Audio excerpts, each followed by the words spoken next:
మేన్ రాశి వారికి ఈ వారం చాలా అనుకూలంగా ఉంది. రాశ్యాధిపతి దశమాధిపతి అయిన గురువు పంచమంలో బలంగా ఉన్నారు. గురు అనుగ్రహం ఉంది. గురువు ఉచ్చిపట్టున్నారు. అదేవిధంగా షష్టమాధిపతి అయిన రవి అష్టమంలో ఉన్నారు. ప్రయాణాల విషయంలో కొన్ని జాగ్రత్తలు తీసుకోవాలి. దూర ప్రాంత ప్రయాణాలు కావచ్చు, ఏదైనా సరే ప్రయాణాల విషయంలో సెల్ఫ్ డ్రైవింగ్ విషయంలో కొన్ని జాగ్రత్తలు తీసుకోవడం చెప్పదగినది. ఆరోగ్య విషయంలో కూడా ఇండైజెషన్, గ్యాస్ట్రిక్ ఉండే అవకాశాలు గోచరిస్తోంది. వ్యాపార పరంగా సానుకూలంగా ఉంటుంది. వ్యాపార అభివృద్ధి కోసం చేసే ప్రయత్నాలు కలిసి వస్తాయి. అయితే వ్యాపారాన్ని ముందుకు తీసుకెళ్ళాలి అని అనుకుంటారు. కాలం కూడా కలిసి రావాలి. మరి ఎన్ని ప్రయత్నాలు చేసినా అడుగడుగున అడ్డుపడే వాళ్ళు ఉంటారు. మనం ఒక 4 అడుగులు ముందుకేస్తే 6 అడుగులు వెనక లాగే వాళ్ళు ఉంటారు. ఎలా ఉంటుంది బిజినెస్ చేయవా లేదా అనే భావన కూడా ఉంటుంది. కానీ ఒక్కటి ఏంటంటే మీ ధైర్యం. నేను అప్పుడు చెప్పాను, ఇప్పుడు చెప్తాను. మేన్ రాశి గతంలో కూడా చెప్పాను. మీ ధైర్యం, ఈ ధైర్యమే మిమ్మల్ని నడిపిస్తుంది. కానీ ఆ చిన్న ధైర్యం మీరు కోల్పోతుంటారు. ఆ కోల్పోవడం వల్ల సమస్తం ఏదో కోల్పోయిన భావన ఎక్కువగా ఉంటుంది.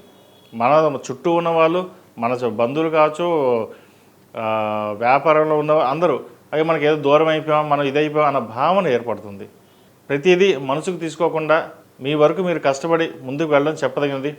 అదేవిధంగా ఉద్యోగంలో కూడా ప్రమోషన్ వస్తుంది అనుకుంటాం, అది వెనక్కి వెళ్ళిపోవడం, మీకు రావాల్సిన ప్రమోషన్ వేరే వాళ్ళకి రావడం, మీకు రావాల్సిన ఇంక్రిమెంట్ ఇంకొకరికి రావడం, ఉద్యోగులు ఎంత కష్టపడ్డా కూడా ఇంప్రూవ్మెంట్ లేకపోవడం, చేదాకా వచ్చిన ఉద్యోగం చేజారిపోవడం, ఇటువంటివి జరుగుతుంటాయి.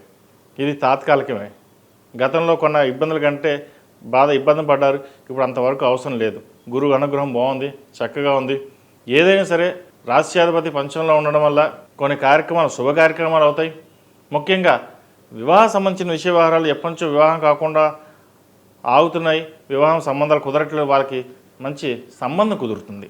చక్కగా వివాహ సంబంధాల ప్రయత్నాలు చేయండి. అదేవిధంగా పునర్వివాహ ప్రయత్నాలు చేసేవాళ్ళు కూడా కాలం అనుకూలంగా ఉందని చెప్పవచ్చు. ముఖ్యంగా విద్యార్థులకు కాలం అనుకూలంగా ఉంది. విద్య పట్ల ఆసక్తి పెరుగుతుంది. కష్టపడి చదవాలి, పైకి రావాలి అనే భావన ఎక్కువగా ఉంటుంది.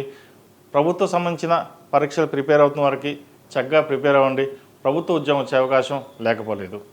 అదేవిధంగా ఈ రాశిలో జన్మించిన స్త్రీలకు వృత్తి ఉద్యోగాల పరంగా సానుకూలంగా ఉంటుంది. వ్యయ ప్రయాసాలు ఎక్కువగా ఉంటాయి. ఆకస్మిక ప్రయాణాలు ఉంటాయి. ప్రయాణాల విషయంలో జాగ్రత్త వహించడం చెప్పదగినది. ఉద్యోగంలో ప్రమోషన్ వచ్చే అవకాశం లేకపోలేదు. వచ్చిన అవకాశాన్ని సద్వినియోగపరచుకోండి. వీరికి ఏలినాటి శని నడుస్తోంది. జన్మరాశిలో శని గత వారం కంటే ఈ వారం పర్వాలేదు, కొంతవరకు బాగుందని చెప్పచ్చు. ఫైనాన్స్ పరంగా రావాల్సిన బెనిఫిట్స్ ఏవైతే ఉన్నాయో అవి నిదానమైన వస్తాయి. భూ సంబంధించిన విషయ వ్యవహారాలు ద్వితీయ భాగ్యాధిపతి అయిన కుజుడు భాగ్యంలోనే ఉన్నారు. తృతీయ అష్టమాధిపతి అయిన శుక్రుడు అష్టమంలో ఉన్నారు, రవితో కలిసి ఉన్నారు. ఉద్యోగంలో మీరు ఎంత కష్టపడ్డా ఫలితాలు బాగుంటాయి. కానీ ఏమీ ఆశించలేదే, ఏమీ సంపాదించట్లేదే, లేదా ఏవి అనుభవించట్లేదే, అయ్యో మనం ఎక్కడికైనా వెళ్దాం, రూపాయి ఖర్చు పెట్టుకుందాం అనుకుంటే అయ్యో పిల్లల కోసం ఉంటుంది, లేదంటే ఇంట్లో దాచాలి, ఈ ఆలోచనలు ఎక్కువ ఉంటాయి తప్పితే కానీ అయ్యో అటు వెళ్దాం, దైవ దర్శనం చేసుకుందాం, లేదా నలుగురితో కుటుంబంతో కలిసి బయట సరదాగా వెళ్దాం అనే భావన ఎక్కువగా ఉండదు. ఏదో ఒక తెలియని డిప్రెషన్ లెవెల్లో ఉంటారు. ఇవన్నీ పక్కన పెట్టి ప్రతిరోజు దక్షిణామూర్తి స్తోత్రాన్ని, శని స్తోత్రాన్ని పఠించండి. లేదా మీ కులదైవానికి 108 సార్లు నామస్మరణ చేసుకుని ముందుకు వెళ్ళండి. మంచి ఫలితాలు ఉంటాయి. ఏదేమైనా సరే మన సంకల్పం గట్టిదై మన పని మనం చేసుకోవడం చెప్పదగినది. రాశి ఫలాలు కావచ్చు, జాతక ఫలాలు కావచ్చు, ఏదైనా 50% ఉంటే 50% మనమే డిపెండ్ అయి ఉంటుంది.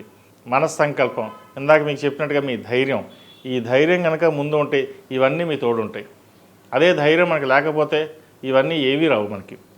అందుకే అన్నారు, ఏదైనా సరే మన ధైర్యం మనం కోల్పోకుండా ముందుకు వెళ్ళండి, మంచి ఫలితాలు సంప్రాప్తిస్తాయి. ఈ రాశిలో జన్మించిన వారు ప్రతిరోజు ప్రతినిత్యం ఓం నమః శివాయతో దీపారాధన చేయడం, కాలభైరవ రూపు దక్షిణామూర్తి రూపుని మెల్ల వేసుకోవడం, లేదా ఎర్రచందనమాల మెల్ల వేసుకోవడం చెప్పదగినది. ఈ రాశిలో జన్మించిన వారికి కలిసి వచ్చే సంఖ్య 5, కలిసి వచ్చే రంగు తెలుపు. ఏదైనా పని మీద బయటకు వెళ్ళేటప్పుడు గురువారం నాడు కానీ శుక్రవారం నాడు వెళ్ళండి, మంచి ఫలితాలు సంప్రాప్తిస్తాయి. ePoojaStore.in పసుపు కుంకుమ నుంచి దేవతా విగ్రహాల దాకా అన్ని రకాల పూజలు, వ్రతాలు, వివాహం, గృహప్రవేశం, హోమాది శుభకార్యాలకు కావలసిన పూజా సామాగ్రి అంతా ఒక్క క్లిక్తో మీ ఇంటి వద్దకే. నేడే ఆర్డర్ చేయండి మీ ePoojaStore.in లో. One stop for all puja needs.